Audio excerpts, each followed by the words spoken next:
Solving quadratic equations. Now, you should have learned in your previous algebra classes a number of different methods for solving quadratic equations. There are four that we typically teach at Mid-Michigan Community College. One involves factoring. One involves the principle of square roots. There are times when you can use that more or less directly. One is completing the square method, and the fourth is the quadratic formula. And you should be well versed in probably at least two of those methods from a previous algebra class, have an idea of what the other methods are, and be able to use those to solve quadratic equations on paper. What I'd like to do is take some time here and show you how to solve a quadratic equation using the calculator. And I'm going to start with example 1 here, where we're being asked to solve the quadratic equation 3x squared minus x minus 4 is equal to 0. We're going to use some new features here. Even though we haven't actually gotten to graphing yet, we're going to use some graphing features of the calculator to solve this. And the first thing we need to do is go into the y equals menu. You'll see at the top row of buttons on your calculator, at the left-hand side, there's a key that says y equals. So we will press that, and that'll bring us into a screen where we have a number of different y's that we can choose from, y1, y2, y3, etc. This is kind of a function entry screen. Since we have y on the left, what we're going to be entering on the right is going to have to be a function of some sort. And to solve the quadratic equations, or actually any other type of equations as well for the most part, what we're going to do is we're going to treat each side of the equation as a function. So in this case, we have the function 3x squared minus x minus 4 on the left-hand side, and we have the function 0 on the right-hand side. So I'm going to enter that left-hand function into y1. So into y1 we'll enter 3x squared minus x minus 4. And I'll press enter. And since the right-hand side of the equation is a 0, I'm not actually going to bother to enter that. If it was anything other than a 0, an expression or even just a number that wasn't 0, we could enter that number in. But in this case we don't need to because it is specifically a 0. So what we're going to do is we're going to graph the left-hand side of this equation, in this case 3x squared minus x minus 4. Before we graph it, we want to kind of pick our viewing window, which is going to tell us what our axes are going to look like. So I'm going to press the zoom key to start, and what I want to do is pick a standard window. I want to zoom to option number 6, the standard window, and what that's going to do is give me a window that starts at -10 on the x-axis and goes to +10. It will also start at -10 on the y-axis and go to +10. So I'm going to choose option 6, and when I do so, the calculator will give me that set of axes, and it will also begin to graph the function that we've put in there, in this case the left side of our equation. And we know that the calculator is working on graphing. In the upper right hand corner here we see some lines or some dots that are in motion. And when those go away, that tells me the calculator has finished. The calculator is actually calculating points all the way from x equal -10 to x equal to +10. We can't see them all on the screen. It only plots the ones that are within our viewing window on the screen, but it does calculate all of them. So here's a picture of the left-hand side of our equation. It's a parabola, since it's quadratic, which we expect. And what we're going to be looking for is where this specific function takes on the value of 0. Well, it's going to take on the value of 0 wherever it crosses the x-axis. The x-axis, all points on it, have y value equal to 0. So what we're really looking for in this case are these x-intercepts. All right. To get a better view of these x-intercepts, let's zoom in a little bit on our x-axis. We don't really need to go from -10 all the way out to +10. We could go maybe from -4 to +4 and still see everything we need to see. To change just that one x-axis like that, we're going to press the window button in between the y equals key and the zoom key. And the window button controls the left of the screen, that's x min, the right of the screen, that's x max, the bottom of the screen, that's y min, and the top of the screen, that's y max. We can also control the distance between tick points along the axis with the x scale and the y scale. These are the only 6 numbers you're going to need to worry about. There also is this x res value. Just leave it at 1. That'll work best for us in this course. So what I wanted to do was change the x-axis to go from a minimum value of -4. So let's type in -4 for x-min and enter that. And then I wanted it just to go as far as +4. So I'll enter just 4 and enter. And now that we've set our window, we need to tell the calculator to graph using that window, so we'll use the graph key on the right. Pressing graph, we get the following picture. Our y-axis is still going from -10 to +10, but our x-axis now only goes from -4 to +4. And the calculator will take a moment or two to graph this parabola. Your calculator is probably working quicker than mine. My computer version, excuse me, is a little slow.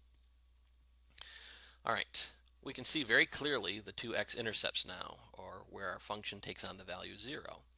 We can use the calculator to calculate the values of both x and y at these points. We know y is 0. What we're really interested in are the x values. So you'll see there's a fifth key in the first row called trace, which we haven't used yet, and we're not going to quite at this point. But right above it is the word calc, and that calc is in the same color as the second button on your calculator. And that's what we want, is we want to go into the calc menu.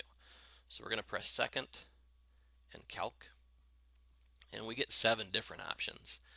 We're going to look at 2 of them in this video. The first one that we're going to be interested in for this specific problem is the 0. Option number 2. That helps us find x-intercepts. So I'm going to choose option number 2. And when I do, it takes me back to the graphing screen, and it starts to ask me a question. It asks left bound. All right. Now here we have a flashing cursor, and it is currently on the only function we have, which is listed in the upper left of the window, excuse me. What we want to do is we want to pick one of the two x-intercepts. I'm going to choose the left one, the negative one here. And we want to pick a point to the left of that intercept. So I'm going to use the left cursor key on the calculator. And I'm going to keep pressing it until I get over to the left. At some point I'll get just about right on where that 0 point is, where that x-intercept is. And I'm going to make sure I go maybe 2 or 3 clicks past, just to make sure that I get definitely to the left of it. So with that click right there, I'm about right on it. So I'm going to go 1, 2, I'm going to choose to go 3 clicks to the left. All right, so that's my left bound. That is a point to the left of the x-intercept, or 0, that I'm interested in. I'm going to press enter, and the calculator puts an arrow above that pointing to the right, telling me that the 0 I'm interested in is somewhere to the right of that left bound. Now the calculator wants a right bound, so I'm going to use the right cursor key. I'm going to go back to that 0, and I'm going to go 2 or 3 clicks past. And I'm going to press enter, tell the calculator that's my right bound. And I get another arrow up above. So there are my bounds, my left bound and my right bound, and my 0 should be somewhere in between. The calculator is asking a third question. It wants a guess. So the guess, I'm going to try to get back as close to that 0 point or x-intercept as I can. And that looks pretty good. I'm going to press enter.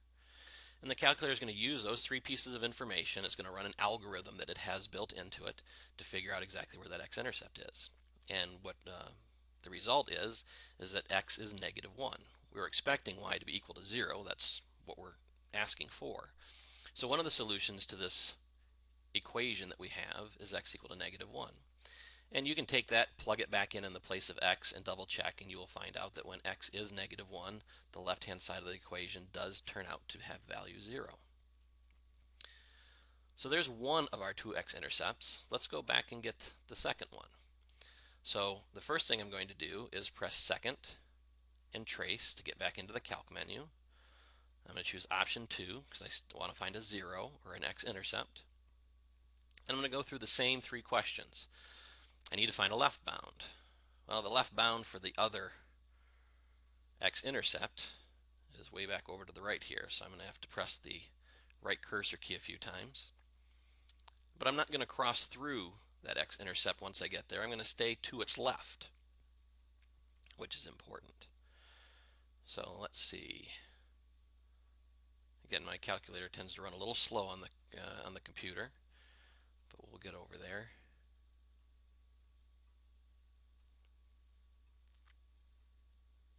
And that's getting reasonably close. I think right about there will work pretty well. I'm going to choose this as my left bound. Again, I don't want to get too close to that 0 point.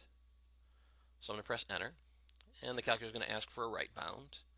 So I'm going to continue to press the right key, in this case going through the x-intercept. And a couple of clicks passed.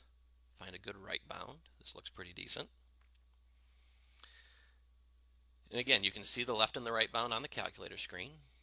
Now we press the left cursor key and go back and try to get a good guess at about where that 0 is, and we'll press enter.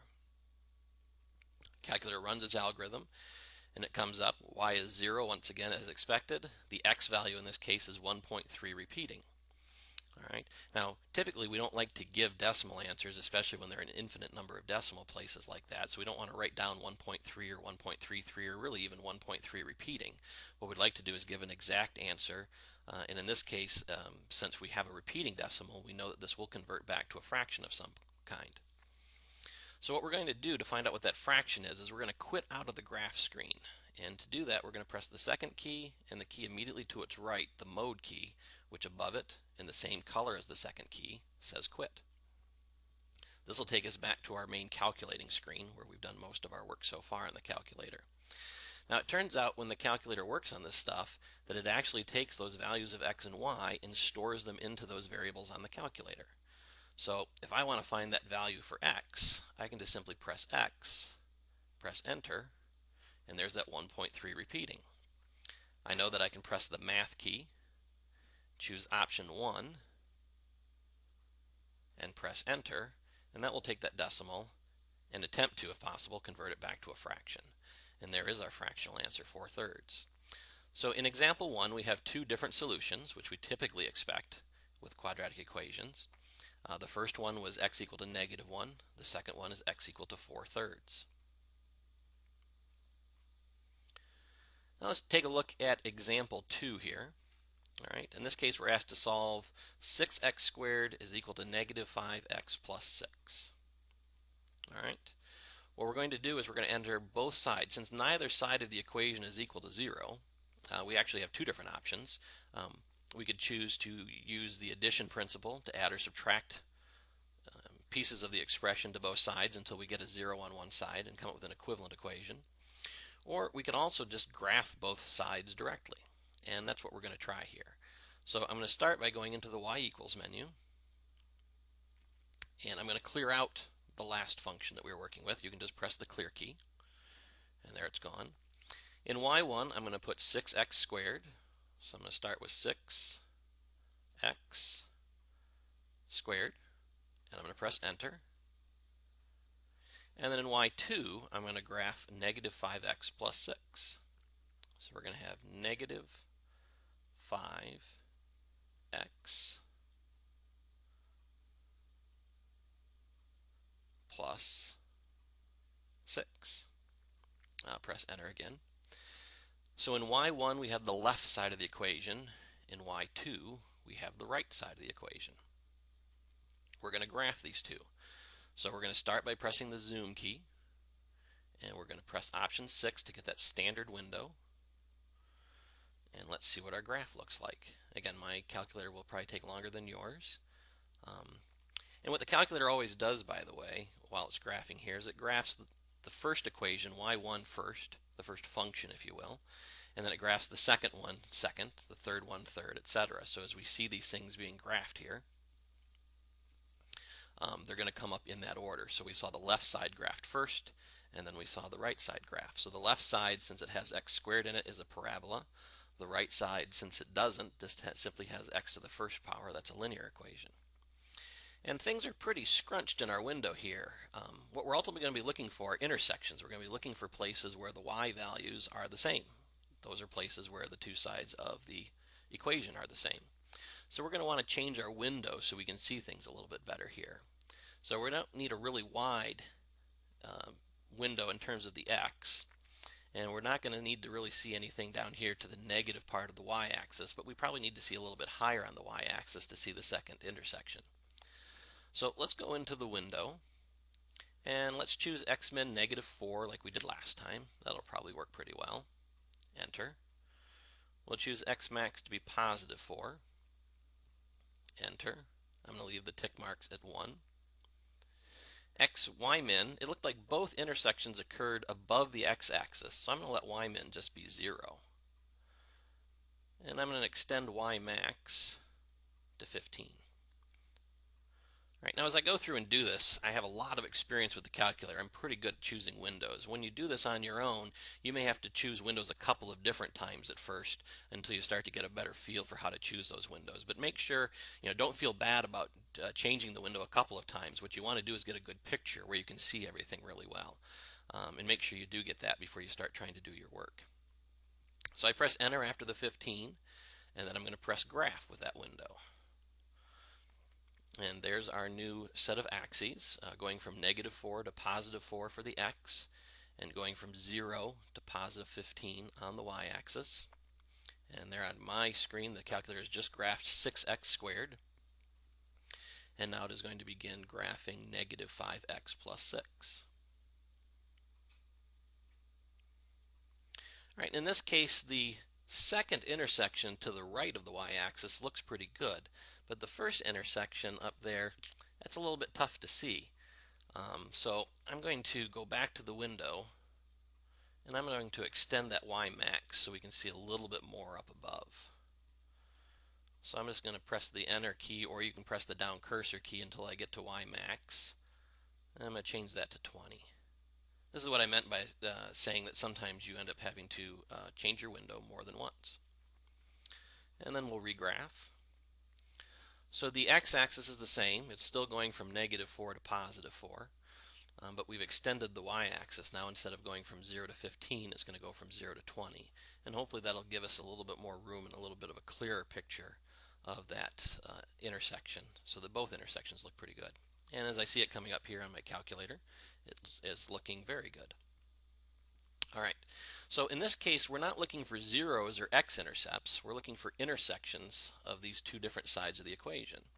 I'm going to press second and the trace key to get into that calculate menu, and you'll see that option 5 is all about intersections. So I'm going to press option 5, and it brings us out to this screen. And now that we have two functions on here, what's in the upper left window is a little bit more important. The flashing cursor, which you can just kind of barely see at the very bottom middle of the screen, is on the function y1 equals 6x squared. That is, it's on the left-hand side of the equation. All right, and what we're being asked is first curve. You can graph, I believe, up to 10 different functions at a time. We only have 2, so the first curve, second curve question is going to be pretty easy. But if you had more than just 2 equations up here, 2 functions, you would need to make sure that the first curve, which is the first question that's being asked, and the second curve, which is the second question will be asked, are actually the 2 curves that you're trying to intersect. You can change back and forth between the different curves by using the up and down arrow keys. So right now I'm on y1. If I press the up key, that flashing cursor moves up to the straight line, and in the upper left hand corner it tells me I'm now on y2. I can move back down to y1. If there were 3 functions, it would cycle through all 3. So be careful when using the intersection function if you have more than 2 things graphed on the screen at once. But since we only have 2 things, we can actually just press enter for the first one. Once I've chosen one option, the calculator knows it's not going to be the same function for the second choice, because we need 2 different curves to have an intersection, so it immediately moves to the second curve. I'll press enter for that curve as well, and then it wants a guess. So let's do the one down here to the right first, because it's a little bit closer. I'm going to cursor to the right, and just as with the x-intercept, I'm going to try to put the cursor as close to the intersection as possible. It makes the calculator's work as easy as possible. And if I press enter there, the calculator comes up and gives me in decimal form the intersection, 0.66666 repeating and 2.66666 repeating. All right, what we're really interested in, since the equation only has x in it, is the x value. What the y value tells us is if I plug in 0.6 repeating on the left and the right, that both sides will be equal to 2.6 repeating. All right, so one of our answers to this is 0.6 repeating. If you're not sure that that's 2/3, for an exact answer, you can press second and the mode key to quit out, and you can choose X. You can press math, choose option 1, press enter, and it'll convert that to 2/3. All right, you need to do that before you find the second intersection because x can only ever maintain one value at a time. So once we find the second intersection, the x value will change to that value. So we need to do that right away. All right, I'm going to press the graph key to go back to my graph. And since nothing changes, I haven't changed the window or anything, the graph pops right up. It doesn't need to be re-graphed because the window hasn't changed. All right, to get the second intersection, we're going to press second in calc, choose option number 5, and it's going to ask for first curve and second curve again. I'm going to press enter for y1 for the first curve, then it suggests y2 for the second curve. That's correct, so I'll press enter again. And now I need to give it a guess, so I need to use the left cursor key and move back to that other intersection here, off to the left. So we'll take a few clicks to get back over there.